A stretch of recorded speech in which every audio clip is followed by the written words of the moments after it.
Okay, so suppose it's been a long day and you're getting ready to prepare a speech in front of hundreds of people, and your hands begin to shake nervously and your body can't keep still. You need something to calm you down, so what do? Well, you can smoke a cigarette or dip some snuff. But regardless of which one you choose, they both have one thing in common, and that's addiction is only one of the short-term consequences of tobacco use. Living with a long-time smoker grants me access to reactions, known addiction, and health factors associated with tobacco use. And according to Health Literacy World, tobacco was the first cash crop grown for money in North America. Today I will inform you about the background of some of the long and short-term consequences of tobacco use. And in my speech, I will explain the background of tobacco and how it causes long and short-term health problems. Tobacco has a long history in North and South America. The Mayan Indians date drums back between 600 and 1900 AD. Tobacco wasn't smoked every day. It was mostly used for spiritual and medical purposes.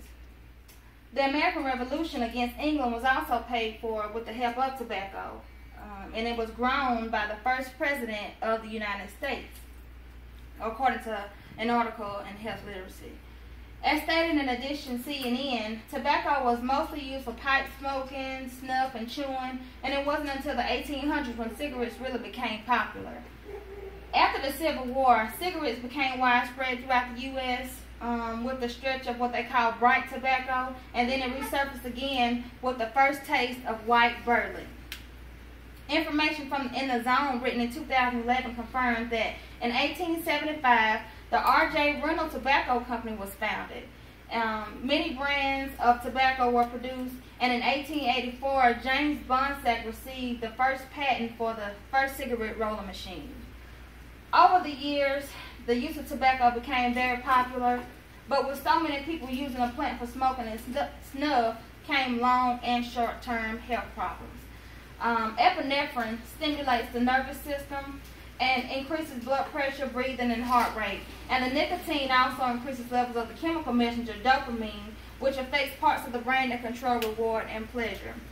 DrugAbuse.gov explains when a person uses tobacco, the nicotine within the product is observed in the blood, and it's stated that in the note claims that smoking tobacco reaches the brain quicker than it would if you injected it with a needle. Studies suggest that other chemicals in tobacco, such as acetaldehyde, may enhance nicotine's effect on the brain. First, while nicotine is addictive, many of the severe health effects of tobacco comes from other chemicals such as nickel, lead, mercury, acetone, ammonia, arsenic, butane, ethanol, formaldehyde, which is used to embalm. And third, smoking also increases the risk of heart disease, which leads to heart attack and stroke. And although smoking tobacco causes all these effects, long and short term, people still use the substance, but it only gets worse. There are many short and long term effects of using tobacco, and people who use it, some of the long term brain changes brought on are continued by nicotine exposure and addiction. In order to control their mood, satisfy cravings, and even to feel normal, addicted smokers need enough nicotine throughout the day.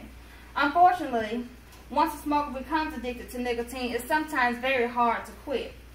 Tobacco smoking damages the respiratory system, immune system, circulatory system, and also sexual organs, as stated in the Better Health channel.